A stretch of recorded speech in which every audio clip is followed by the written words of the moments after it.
I really think you've got to give it to Brockhampton at this point. They really are changing things up with every release. I mean, this is just not anything like what they did on Iridescence. Iridescence was completely different to what they'd done before in the Saturation Trilogy series, and even with each Saturation, there were tiny little changes on each of the albums within that trilogy that differentiated them from the prior one that was released only in a small amount of time. They were all released in like a 7-month gap or something ridiculous like that, and yet still there were differences that were very noticeable. And here we are once again, like I just said, with the new album Ginger. Very different to what they've done before. You've got to give it to the versatility of their style and their sound. They're willing to change things up quite significantly. I've been pretty vocal on my opinion on Brockhampton up until this point. The Saturation Trilogy at the time really impressed me, but as time's gone on, I'm not as impressed with their output from that era anywhere near as much as I was when it first came around. The first Saturation to me is just pretty bad now. The second Saturation hasn't really changed in my eyes because I still think the best songs outweigh the worst songs, because it does have some of their best songs ever on there, but there are some of their worst songs ever on there in my opinion, especially in the second half of the album. And then Saturation 3 at the time was probably like my favourite of theirs, and has remained my favourite of theirs. I still think this is the closest they've come to putting out something truly great. Again, some of the best songs feature on here. It's very consistent with its sound. The only thing really that dragged it down was Amir. Amir left, Iridescence came through. Not really a fan of that one at all, and I'm still not. I don't really care at this point if it's cool to think Brockhampton are bad these days, because there has been a bit of a sea change on the opinions of their music over the past year and a half or so. Look, I don't really buy into all that kind of stuff. I keep it honest on this channel. I just say what I feel. I will never care about whether it's cool or not to like something. I will just say how I feel, and that's the best I can offer you. If you think I'm lying, great, but I'm not. And that's the one big debate that always comes up with Brockhampton. Oh, you're just a hater. Oh, you used to think they were cool, now you just think everyone else says they're not cool, so you're just jumping on board. Like, I don't care about that kind of thing. I just want the music to be good. And Ginger, to my ears, just isn't good. I just don't really hear much impressive about this album. The best tracks here are definitely solid, and I will go into detail about those ones that I do like. But even them, I don't know if I'll be returning to them a few months down the line. They're just pretty good for what they are. I think it's pretty safe to say that Ginger might be the most refined and consistent Brockhampton album to date. I mean, Iridescence was kind of wild and crazy and a bit all over the place.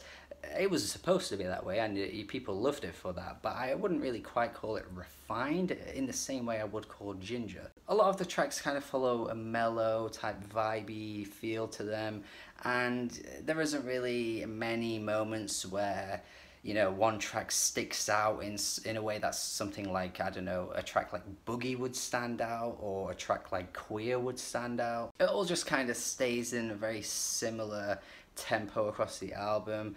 I do think there's a bit less rapping on this album, a bit more of a focus on just singing.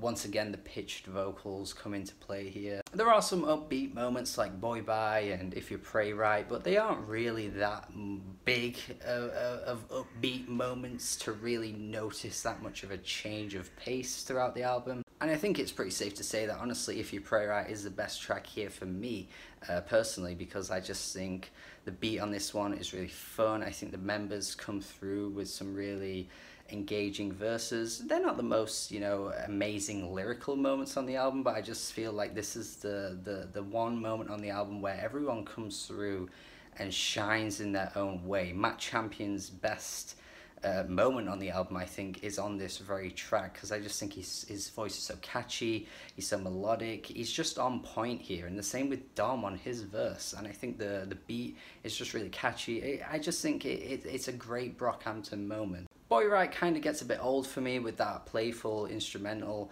That does kind of work for a little bit, but by the end of the song, even if it's a short song, I kind of am a bit bored of it, and I don't really know if the members bring that much to the table that excites me personally. But then, like I say, these are kind of the only moments where you get something slightly different here, because the album opens up with a song like No Halo, and it is kind of a very soft opener for the album. And actually, it turns out to be a highlight for me. I think this is the one track where they get this kind of sound completely right. I think the vocal performances here are stellar, actually. I think Bareface comes through with a pretty solid verse too. Now, I will bring up Bareface here and say that actually, you know what, he's not really that impressive on this album at all, aside from this track, because later on in the album, he kind of just does Bareface. He's the new Amir at this point, where Amir kind of just started giving you the same thing over and over again. Well, at this point in the career of Brockhampton, Bareface is just giving you the same thing over and over again. I just think he has a very radio-ready, polished voice that just makes him sound like anyone. Like, I just don't really feel like he has his own personality at all when he does a kind of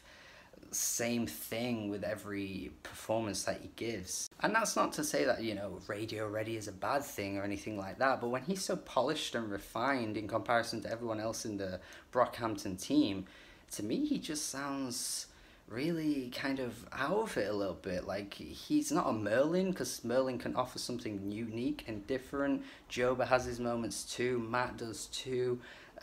You've got Dom, who's just easily the best rapper in the entire bunch, and Bareface just doesn't really offer anything for me. And honestly, there's a few moments on the album where I just feel like it's not just Bareface that's not really offering anything that we haven't heard before. I just feel like Kevin at points is just really taking a back seat a little bit. I'm just not getting the same power out of his voice that I feel like I used to on tracks like Big Boy.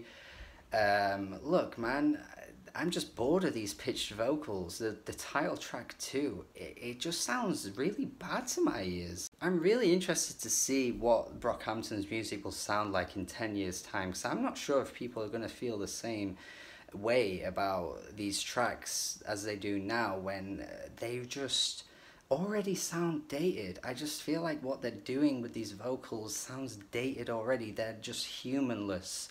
They don't add anything to the tracks. It gets really boring, and because they've already done it so many times, it is just becoming so stale. With Iridescence, I'll be honest, I thought it sounded awful, but I'll give them credit for at least trying to incorporate it in unique ways, trying to make the tracks sound a bit different to what they used to do. But even here, like, I just find it so dead. There are some completely uninspired lyrics across this album too. The last leg of Sugar, with the repetition of, you know, the Do You Love Me thing, it's just so boring to me. And then Love Me for Life is just so generic and cliche. I just think the beat on this track too is just so weak in comparison to what we've heard them do in the past. I just really don't know what this song offers in the entire catalogue of what they've done before. Dearly Departed is supposed to be a much bigger moment on the album, I think. I just feel so empty when that track is playing. I feel like these performances are supposed to just invoke some kind of feeling out of me. And maybe, you know, if I was just getting into Brockhampton, this would be the one moment that I would get so much out of. But man, I just get nothing out of it. It's just so hollow sounding, and I just don't feel any power out of the lyrics or the vocals.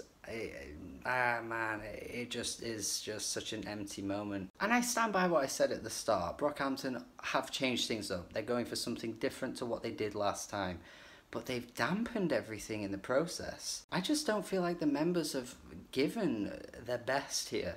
Like, I can't really name any moments that Joba came through with, aside from his verse on Big Boy, that really impressed me. I can just name that one. Same with Matt Champion, that one time on If You Pray Right impresses me, and he just blends in with the vocals and the auto-tune on so many of the other tracks.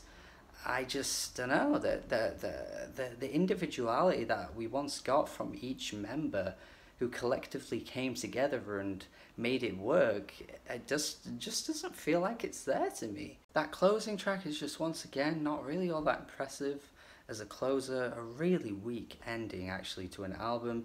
Slow Tie makes a surprise appearance, which is surprising the first time you hear it, but when you actually hear his verse, it just is not very good at all. He drops some really weak lines. That dog and God line, that I got war in my mind, like the Middle East or whatever he says. Jesus, dude. Yeah, this just. Yeah, I mean, I don't know what to say. I feel like this album isn't appealing to someone like me who isn't head over heels for Brockhampton like other people are. But even still, I can't really pull out many moments that I would say are that really impressive. It's a shame. It is a shame, and I hope you liked it a lot more than I did, but I am not going any higher than a 5 out of 10 for this because it just doesn't really read to me like anything I'd ever return to. Let me know what you think of the album though, and if you got more out of it than I did, then please let me know. If there's anything you completely disagree with, let me know in the comments. I'm sure you will, because you're a crazy bunch of people, you Brockhampton stans. You are mental. Thank you for watching my review. Have a good day. Let me know your thoughts again. Goodbye. Bye.